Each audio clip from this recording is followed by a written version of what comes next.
Cyberpunk is a thing. It's a depressing thing. It's a really good video game where you can do a ton of stuff. Getting caught.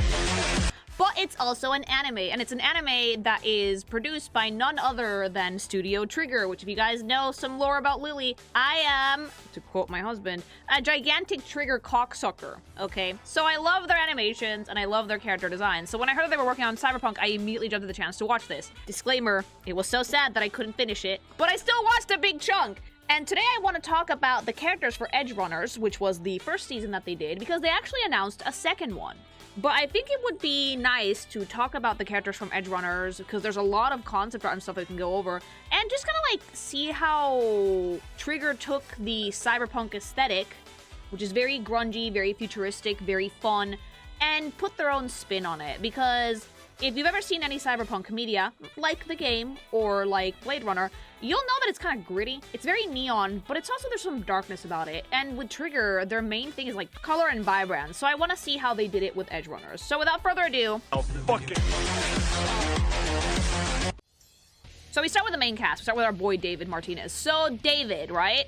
David's character actually changes throughout the show. If you guys don't know Cyberpunk, let me explain. They have these things that are basically cybernetic implants. It's stuff that you can do, body mods that you can do, which is usually machinery. David starts the show without any, and then by the end, I think he's just a torso. But like, we have a point where he's very much human. He doesn't have any implants at all because they're expensive. They're very expensive. And if you want to use them, you need immunosuppressants because your body will attack you if you don't have them. He starts with one on his spine, which basically lets him move very, very quickly. And then he moves up. But like, let's talk about his outfit throughout the majority of the show because he keeps the same silhouette throughout most of it. And you'll notice right away that his look is incredibly futuristic. But there's also some nice urbanism to it as well. He has a very baggy pair of pants. These are the Back to the Future sneakers, aren't there? And he has a really, really big yellow jacket, which seems to have almost circuitry on it and LED lining on the inside of the collar. At the start of the show, it's paired with like a plain black t-shirt, which actually offsets the color really well. And the thing I like about David's design is that the world can easily be shaped around him. David sets the tone for a very grungy world, but that also has moments of a lot of vibrance and a lot of life. So that's why his jacket is so bright. It has these really cool futuristic elements. He also has a hairstyle that, like, it's not the broccoli top, but it's a hairstyle of the youth, okay? Like the fucking tapered fade, but much like in any cyberpunk style, it's actually shaved in a way that resembles like circuitry. So it's really, really cool. His facial expression is usually very stern. He's not a very happy person. No one in Cyberpunk is happy.com.org. A lot of characters in Cyberpunk have like really funky skin colors and hair colors. Again, body mods. You can change a bunch of shit about yourself. David keeps his color scheme pretty much the same through both halves of the show. But as the show advances, he gets more of these cybernetic implants. The main differences in design, though, between the David in the first few episodes and the David in the last few episodes is there is a significant time skip because his anatomy has changed. His head is no longer too big for him. He has broader shoulders in general. His jacket actually is not oversized anymore. It fits like a normal ass jacket. He still has the baggy pants, but now they have boots on them, which have the same green accent, but just more visible. It's only a few months. Oh, damn, then he really beefed up on the implants then. Christ. I thought it was like a year or two. But this is actually a great distinction between a character that looks very young, experienced, and immature versus a character that's like older. You can age a lot in a few months, believe it or not. Now, I have more detail on him, other piece of concept art, but I did want to note the main differences between the two designs in the show. One of them being a lot more confident than the other. Almost cocky. Like no shirt, two belts, super fucking buff, a ton of fucking cyber implants. The boots being tucked into his pants so that he has better room for movements. Are those his hands or gloves? You know what? Let's just say yes. And he also has a lot more circuitry going over his body, especially on his chest and face. His eyes have lost a little bit of that whimsy to them, but like again, he was never a happy character. Overall, the silhouette remains more or less the same, just less baggy. And the color scheme does not change. If anything, the older version just enhances that like lime green accent. But I want to show you guys more artwork for David because Trigger is the tits and they actually make the shit available. That website sucks, but we did our best. This is it. That's all you get. That's all the pictures that you get. You can't even do a close-up of this shit. I don't even know why they put it in here. So lame. Face shots for David. Now, Let me explain how men can also have baby face. Look at the size of his cranium. Big head. His shoulders are sloped down because he's like pretty sad. That is his mom's jacket, by the way. Someone in chat pointed out. I completely forgot about that. Thank you. Jacket is way too big for him because it was meant to be for like an adult. He was not as bulky back then. His head is really big. He has a lot of forehead. His eyes are actually decently large as well. His eyebrows are thick. The thicker the brows, the younger a character will look. And it's funny because you actually will almost always grow into your eyes. Who's ready for some cursed shit? Your eyes are literally the same size the entirety of your life. That's why babies have like big googly eyes and adults don't, because like you just grow into your eyeballs. That's why babies have such big eyes. This is in contrast to the older one. Look how much thicker his neck is. Now, I do know that the implants actually bulk him up considerably, but you will also notice that while he still has a big head, it's much more better balanced. His neck is rather large. His shoulders are a little bit broader, but not by much, and you'll notice his eyebrows are just a smidge thinner. He also has less hair on the top of his head, which definitely helps ease the illusion of volume that he used to have that makes him look older. I really like the way that they did the cybernetic implants in Cyberpunk Edgerunners because it does genuinely look like we were chopping off parts of your body. And it's even fucking more raw if you know that David did most of the shit with anesthesia. Like, everything that has like circuitry is a fucking implant somehow. You're not supposed to get that many though, because it will fuck you up eventually. Yeah, the innocence in his eyes is lost. It's much more steely a gaze than what he used to have. We had to add him naked because we have no chill. Like, trigger! Man, but look at how much of his body did he fucking like... He basically split his spine in half. Yeesh. There's like sex in this shit, by the way. Like, I think that Lucy does pork him at some point. I like seeing all the little details of like his hands, the ports in his neck.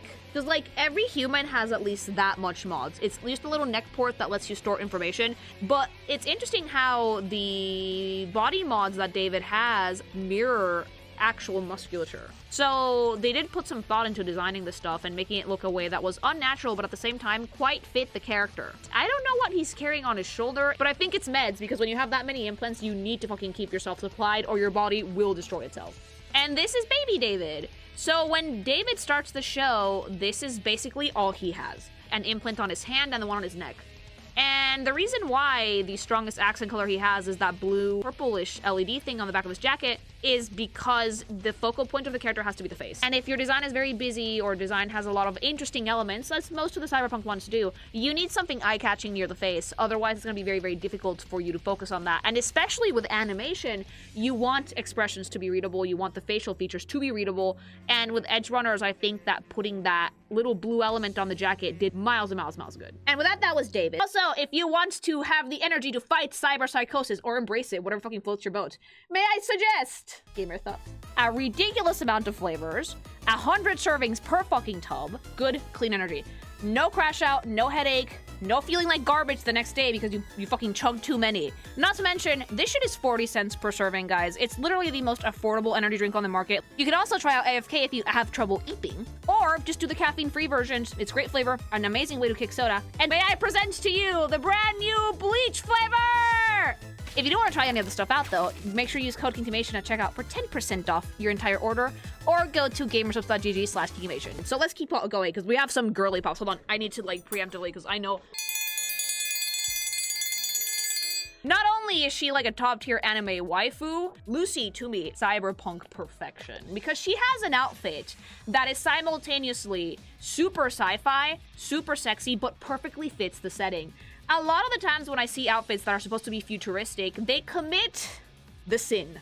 Random asymmetry, holes in places where there should not be holes, and just booby out for the sake of booby being out. With Lucy, though, her outfit is not only perfectly symmetrical, it's actually something that you could construct and probably wear. It's stupid sexy because that's part of the character's whole deal. And you can tell she has some implants, but not as much as David. She also has a very balanced color scheme. A lot of the time when you're making a sci-fi outfit, people tend to fall into the pitfall of add as much color as you can. No, you don't need to. Remember what I said like 5 minutes ago that the focal point needs to be the face? Lucy has that. And you might think it's the rainbow-ass hair. Nope, it's entirely the makeup. Lucy is the main love interest for Edgerunners. Protagonist girly pop, so to speak. She has a very alluring design. Lucy shows a lot of skin, but she shows a lot of skin by choice. This is not a character that's like afraid of her body. If anything, I think she uses it as a distraction. The gaps in her outfit do make a lot more sense to me the off-the-shoulder jacket, the shorts that go into like the leotard, and she also has these like very, very high stockings that almost go into the shorts as well. A lot of straight lines, a lot of parallel lines. Her accent color is red for the most part. It's super eye-catching. Her makeup is probably the most focal point of her face. She has multicolored hair and eyes. But it's really funny because if I've seen people try to make Lucy's wig, I don't think that her hair is actually rainbow colored. I think that is just a way to kind of like represent that it's like really shiny and that in the light it has a lot of color, because it looks white for the most part. Iridescent. I think that that's like the actual hair color she has, is some technology in hair dye in the future that makes hair iridescent, or some mod that she probably has installed in her scalp that makes her hair iridescent. Her eyes as well. But it's great because the rest of her design is painfully simple when it comes to the color scheme. Mostly neutral tones, one accent. It's black, white, red. That's it. A little bit of purpley tinged gray in the stocking, but that is it. I really do like that her outfit looks stupid futuristic. A lot of belts, a lot of shiny things, like the boots outside of like the stocking, the leotard outside of like the shorts, asymmetrical haircut.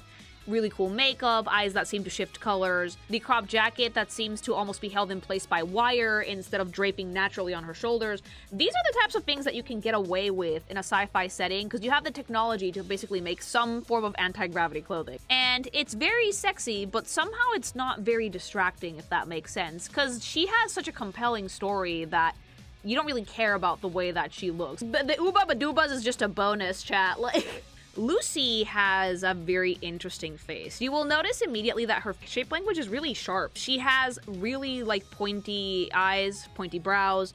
Her hair is actually fairly blunt, sharpened out at the edges.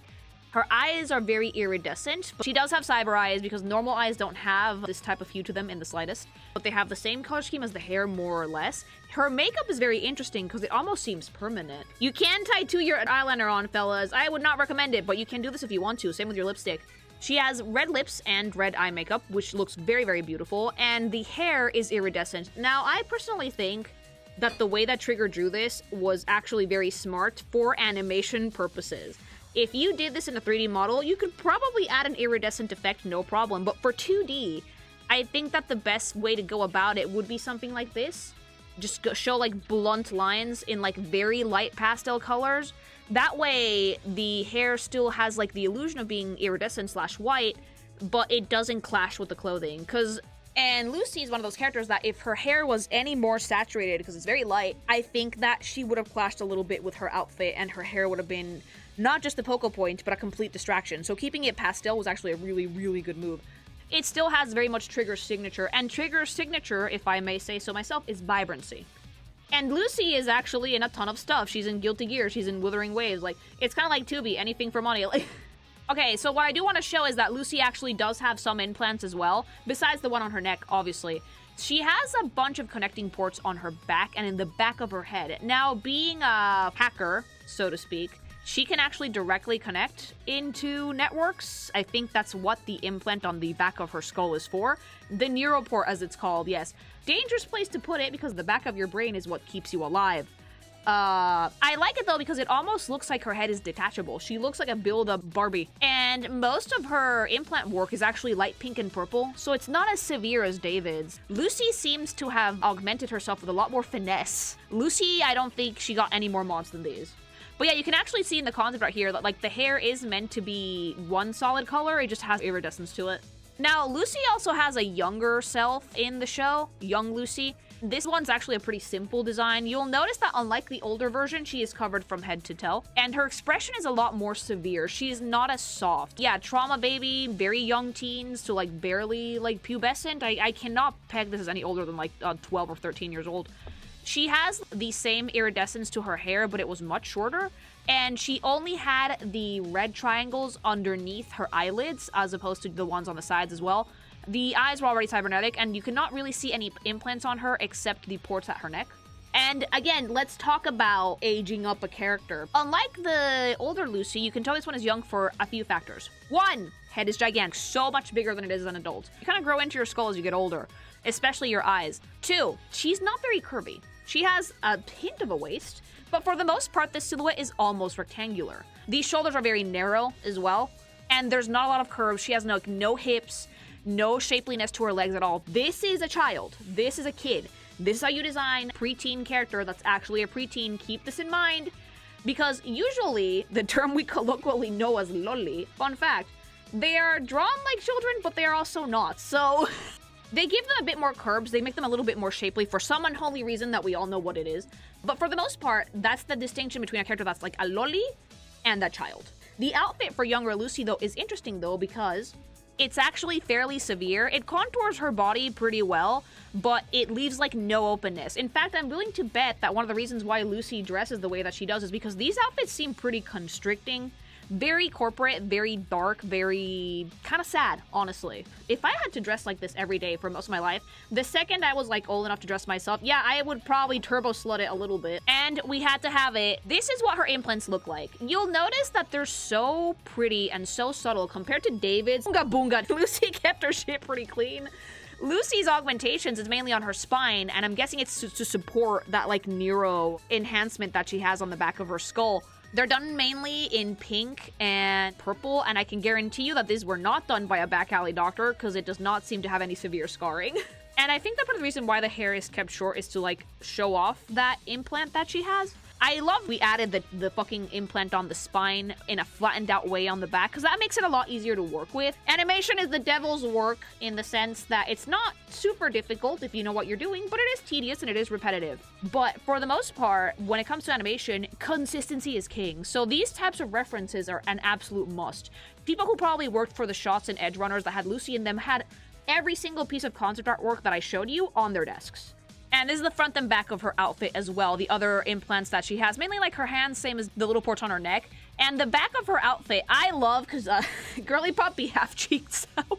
It's what I like to call a subtle goon because she does have like holes in her outfit, but they're strategically placed because they're like on her booty shorts. They're not like in random places. It's symmetrical, it's super well put together, expertly balanced in color and shape, and you can actually see the back of her hair here, which is much shorter than the front. It's very funny that her haircut is asymmetrical in front and back, but also in side to side, but it's done really well because it has a good sense of flow to it. The thing with Lucy is that her color scheme is pretty unassuming. So if she walks by you, you're gonna do a double take. But then when you do a double take, she already stole your info, and you'd only just now notice what a fucking hot piece of ass she is. Okay, so the last character that I think has a fuck ton of artwork for, from Trigger, because we know they have favorites. Oh, David, my man, what's going on? Becca!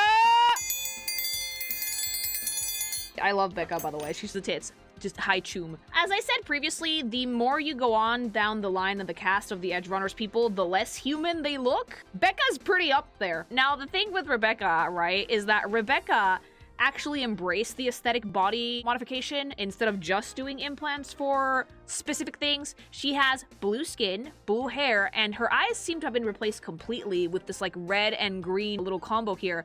Like David, she wears a baggy jacket, but underneath that, there's like nothing. I would argue that Rebecca is dressed more provocatively than Lucy is. Becca has like full leggy out, and you can see like the fucking bikini top in there. It's really funny because I've actually never worked with Edgerunners, partly because I haven't finished it and it makes me sad, but partly because I could not design who the fuck I would work with because I like both of them. But yeah, Becca's dressed more provocatively than Lucy is, and she also has the more vibrant color scheme. Bright pink, teal, red, and also lime accents, but she's very well balanced. The majority of her color scheme is this like powdery blue that is her skin, and the hair kind of fits into that because it's a bluish green as opposed to just being green straight up. The second most used color here is this like bluish charcoal that she has on her jacket. When, again, I've said this before and I will say it a million times, character designers who watch me, because I know you do, because like sometimes you guys ask me for advice when I'm live. Color balancing is key, okay? If you're gonna make a character that has more than 4 colors in them, remember the rule. 50% one color, 25% another one. You have 25% left. You can do 10 of one, 10 of another, and 5 of your little accent, or you can just split it however you want, but make sure that the values in color go down as you add more. And with the accent colors, less is more, okay? The fun thing about Becca, though, is that she has a pretty neat silhouette. I like the twin tails, and like a lot of people mistakenly thought that she was a loli because she's pretty short. The thing with Becca, though, is it's just that her silhouette is really baggy. She has tits, she has hips, but she has a really big jacket that barely covers the coochie and those cute like little sneaker things. She actually has, I think, extra small feet, and that might be a body mod, actually. Short stack queen. Like, I don't think I'm gonna call her a short stack. She's shorter than David, but by a lot. Do we have her official height? Yeah, she's like 5'1". That's not that short. I'm 5'4". Then the creators call her a loli. Because what happened was that CD Projekt Red first got the character design for Rebecca, and they were like, she's a loli. Lolis don't exist in Night City. It doesn't fit the Cyberpunk 2077 aesthetic. But Sugar was like, no, the loli must stay. They did not know what loli meant. I don't remember the drama, but from what I believe, it was a mistranslation because people were like, no, she's not. She gives the illusion because of two things. One, baggy silhouette. Two, the twin tails. If you want to, like, look younger than what you are, put your hair up in twin tails. People will assume that you're much younger because it's a very childish hairstyle. I really, really like the tattoos that she has in, like, bright-ass pink. They're so fucking cool. And again, this is very trigger in the sense that even though it definitely fits the cyberpunk aesthetic, it's very colorful. Her face is actually not childish at all. She has big eyes, but so does Lucy. It's an anime thing. If you'll notice, her head is actually decently proportional to her neck. She has tiny baby eyebrows, decently big ears, but she has a longer nose and small lips. The thing that makes her look quite childish is the combo of the twin tails and the big eyes and the baggy jacket. I really, really like the way that they did her body mods in general. The blue skin is super fun. The cybernetic eyes that she has make her look psychotic in the best way possible. I like the circuitry around them as well, and I think that's part of the reason why her eyes are fairly close together in these shots. If they wanted to actually accurately show the cybernetic bits surrounding the eyes, they would not have been able to make them that far apart. So I think that, like, the type of facial feature that Rebecca has is something we call closed set. Features that are a little bit too small for the frame of her face, but it's to do justice to the cybernetic bits, which make her face seem a little bit wider set. It balances the face, you know? She has a skull tattoo on her neck in bright-ass pink, which I think is great. And she also has a cute headband that keeps her twin tails up. It's a very, very cute vibe for her, but at the same time being very fun. And I do like the weird skin color for her. I do. I think that it was fun to see characters that just were not just normal skin colors, because you can body mod anything. I also like seeing the ports that she has on her neck. Everybody seems to have those. I don't know if they add them at birth or what, but everybody seems to have those. All right, here we go. This is the main thing I want to talk about when it comes to Rebecca. What she wears underneath her big-ass jacket, it's actually this. She is not a modest person. Chat. I think she opens the door for David dressed like this at one point and does not give a rat's ass. She's like, what? You can actually see in her hairstyle and this one, she has much longer hair than Lucy, but not by a ton. And this is why I think firmly that people who call Rebecca Loli are dead fucking wrong. This is proportioned like a petite woman. Now, first look at the size of her head compared to her shoulders. If you look at the baby Lucy, her head was much bigger and her shoulders were very, very, very narrow. And not that baby Lucy is a loli, but she is a child, so it's easy to show. Rebecca has adult proportions. She has a distinct waistline. She has decently fat hips, thicker thighs than Lucy, I think, as well. And her limbs are more shapely in general. Her eyes are still, obviously, huge, but they are cybernetic, and she does have that very doll-like face, but in general, her proportions are very, very much adult. So she does not at all feel like a child. Side note, I love how cool her pink tattoo is on the middle of her torso, because it looks like hip bones, even though that's not at all where your hip bones would be. And I can tell you this, as an artist who's drawn my fair share of petite women, it's so fucking easy to tell the difference between a loli and a petite woman, I'm not sorry. Like, people are like, oh, it's just a petite woman. No, it's not. You were intending to draw a more childish figure. This is a petite woman. Easy as fuck to tell that this is a petite woman. She has secondary sexual fucking characteristics. She has badubas. Small ones, but they're there. She has big hips. She has a very well-proportioned head compared to her shoulders. That's why fucking the loli argument. As an artist, you can't fucking make that argument with me because I know my shit. I've been drawing this up for years. It's petite. It's very, very different. Rebecca's not a loli. I can make the same argument about Frieren because Frieren, while very much a petite character, does have booba.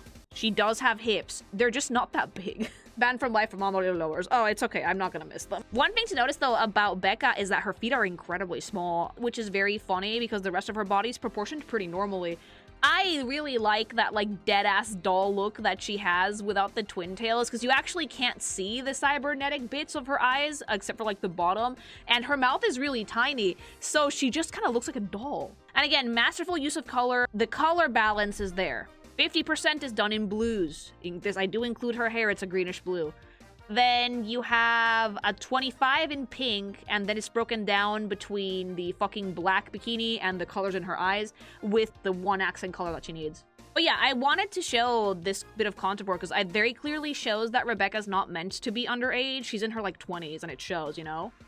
And now we got big arms. This is the concept work for Becca front and back. Again, she's not wearing anything under that jacket, which I think is fucking hilarious. I like the twin tails because it does help her probably see better, and it does give her a very fun, very playful silhouette.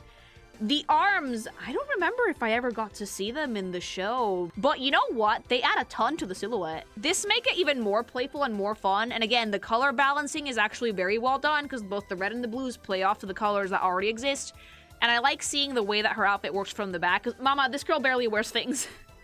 If I had not seen the show, I could tell you, oh, this is one of those characters that's like a goblin, isn't it? Because it's very like a playful silhouette and she's like naked underneath, so it's like a goblin creature. She's gonna call you a choom and suck your... Now, we're gonna move on to the rest of the cast. These don't have the same love as Rebecca, Lucy, and David, but they still have cool artwork that I managed to get, so we're gonna talk about the rest of the Edgerunners cast. We start with Maine. I genuinely liked him! Maine kind of like reminds me of Barrett, but a little bit rougher around the edges. Maine, I think, was David's inspiration when it came to implants and body mods, because Maine did a lot of work on himself. Maine was originally supposed to get the implant that David had at the start of the show put in, which I think would have absolutely given him cyber-psychosis. You will notice one thing about his silhouette, and that is the shape language. Maine is ridiculously square. The haircut is square, the body is square, the boots are square, the vest is square. Reliable, brick wall, super stubborn. Don't try and fight this dude, you're not gonna win. He basically had to be gunned the fuck down! He does have, like David, a decent chunk of implants, almost too many, I would say, on his face, on his arms, on his torso, and they seem to be the type of implants that add bulk, add strength. You'll notice immediately that his color scheme, unlike Rebecca, is predominantly warm-toned. We have dark skin with a really nice rich undertone. The black has a warm undertone as well. The color of his jacket is warm, unlike David's, which is very cold. He doesn't have a ton of neon colors except for like the collar on his jacket. He has a big scarf as well, which does a lot to add to like that bulky silhouette. His accents are red, much like Lucy. Similar color schemes, different executions. No white on this one at all. His whole vibe is great. It's a flat top, and it's a great look on him to make him blonde with that skin color, because I think if they had given him dark hair, his face would not have been the focal point of this design. And again, in true Trigger style, even though he has a much darker color scheme than most of the characters we've seen so far, there is vibrancy in it. Incredibly fun design, a great character. I saw him and I found him likable immediately, even though he was like low-key kind of threatening David. And I was gutted when he fucking went the way of the dodo. I was like, no, because I really liked him. It was like the closest thing that David had to like a father figure.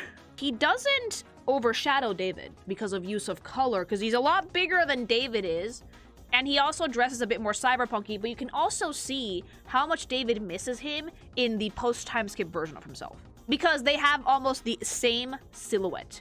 Pants tucked into boots, high collar, no shirt underneath that. The main difference is that David keeps his EMT jacket and Maine has a vest. The post-time skip arms were taken directly from Maine, Jesus Christ. Dorio. Oh, I love. This design is actually great because it shows like a really nice way to make a stronger, beefier woman. Now, Dorio's legs have been entirely replaced with metallic bits. She has a not very modest design, similar to Rebecca, but it's harder to tell because her legs are like metal colored. And this is actually something that I would call an androgynous silhouette. The face, no, the face is actually decently feminine. She has very big eyes and very nice lips as well, and the haircut is really, really cute. But the shape of the body is pretty androgynous. Dorio does definitely make you question guy or girl until you spot like the hint of Baduba, and then you're like, ah, there it is, because the jacket hides her waistline. It's very clear to me that like the design was androgynous on purpose. They wanted you to guess a little bit until she either spoke or you got a close up on her face. Yeah, I think Maine was hitting this, by the way. This one was one of the ones that was not as memorable, but at the same time, the design is very good. It's very Trigger because of like the pop of color at her collar and also the very bright blue of her eyes. But yeah, it's a great design, but more simple. And you'll see as we go down the line, the characters get more funky, but also simpler all the same. Yeah, no, she's titty out. Like, she does not fucking give a shit. It's great. Kiwi, oh, Kiwi had such a great fit. Kiwi's design was actually great because like the entirety of her mouth was replaced. So she has like that mask thing. She's so scary looking though. Now Kiwi doesn't have many visible parts except for the one on her mouth, and she does have her skin a different color. It's like dead ass pink. Much like Lucy, she has short hair, a very severe hairstyle at that. But unlike Lucy, her eyes are a completely different color and they're much more narrow. Also, she's very tall and very lanky, not a very curvy person, but still an adult all the same.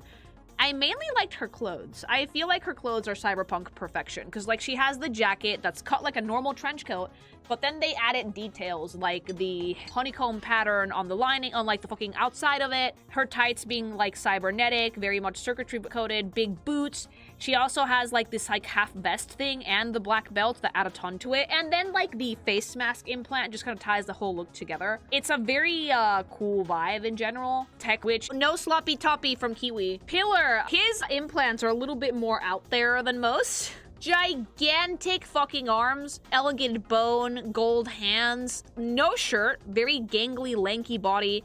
Pilar has a lot of cybernetics, like a lot more than I think David did, because the bulk of them were on his arms and also on his head. This was Rebecca's bro. He's just as pale as Rebecca, but since they both have extensive body modifications, you could barely tell that they were related.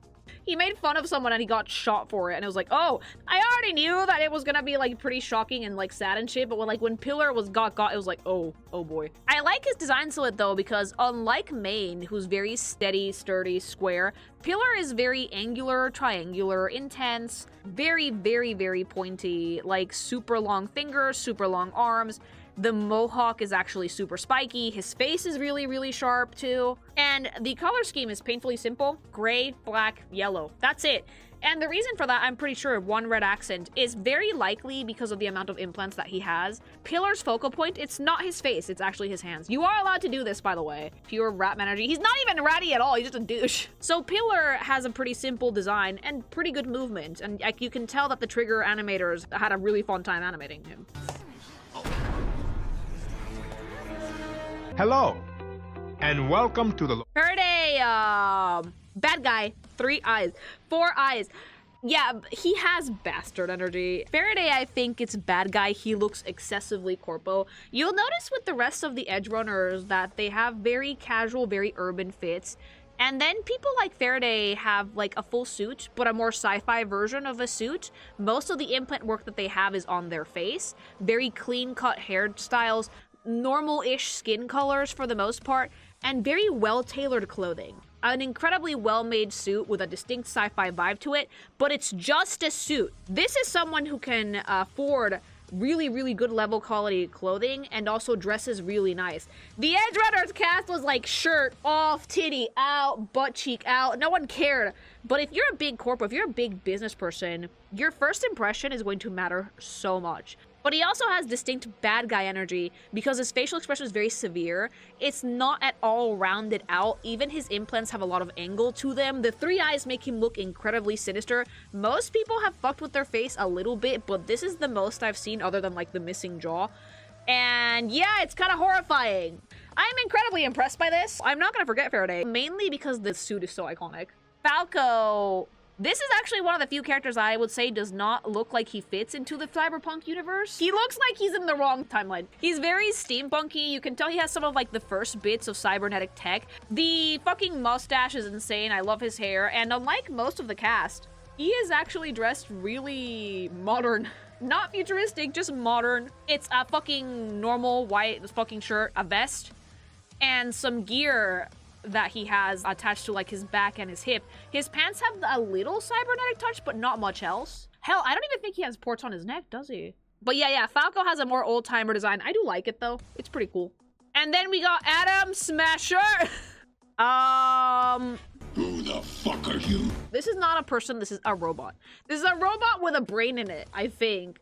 He does look like a Smasher. He's a complete Borg, yes, and he looks like it. Doesn't need any clothes because you're a complete Borg. He has, like, no nose, mainly chin. There's wires, which seem to be some form of life support going up his spine, into his neck, into the back of his skull. I really like it, though, because the entirety of the design is incredibly sinister. It's all black. There's just a bit of, like, a skull cap there that's, like, keeping his head in place. The eyes are red. The accents are red, but also very dark. He has, like, one gun on his shoulder. If you put him next to David, you will see the differences in the fucking characterization night and day. All angles, no soft, no friend shape. He has square design language, but also triangular design language because of the amounts of fucking odd angles and lines that he has in silhouette. David's silhouette is really, really readable. It has such a nice flow to it because he has like a very soft jacket and baggy pants. Adam Smasher makes your eye go at every turn because it's so chaotic. They made him a boss in the Wuwa game. It makes sense. He looks like a final boss, you know? And the fact that, like, the chat is having such a visceral reaction to this cocksucker tells me that, like, the writers did their job. Alright, and that was the last character in the Edgerunners anime. I do have, though, the poster for Season 2, which was announced fairly recently. Now, I would like to talk about these characters more in depth, but when it comes out. So I'm just gonna give you guys my overall views on the poster. I'm already seeing a lot of really fun silhouettes, and there is a distinct art style change from the OG Edgerunners to this. This one feels more old school anime coded. I see big anime girl hair vents, I see very lanky silhouettes, bigger eyes, very fun 90s hair, and in general, it's giving more like an art style that could have come out of like the late 90s/2000s before things went super moe. It looks more retro, and I think that that's intentional. The clothes that I can see so far fit the silhouette that the Edgerunners had. Crisper, it seems way more old school than Edgerunners. There's like less colored lines. It's more severe. It's very, very, very severe. No one is gonna survive, maybe the little boy. But it's fun though, because the main thing I can see is I can't see a main character. I see a cast of characters. I think the main character might be the little boy, but everyone seems to have some level of importance. And there's some hidden characters here as well. A roach. We got some booba. And then on the other side, we have either more booba or something that kind of looks like Dio with less muscle. And then two more here, cast members that will be introduced later. I will do a proper review of Edgerunners 2, and I'm probably gonna have to sit myself down and cry and finish the first season, but I'm excited. And overall, my thoughts on the Edgerunners design is that it's a perfect combination of the aesthetic from the game and Trigger's own personal touch. It's incredibly vibrant, a great use of shape, really, really good silhouettes, very playful in places, very sturdy and not playful in others. And for the most part, I think that they did a phenomenal job with the visuals of this show. And I cannot wait for the second season because I really want to see their take on a more retro art style. If you guys like this video, like, comment, subscribe. Who's your favorite character? Is it like one of the girly pops or is it Adam Smasher? Whatever, let me know in the comments. And remember, if I said something that made you mad, it's rage babe, baby boo. Also, go to gamersubs.gg/kinkimation or use code kinkimation for 10% off your entire order.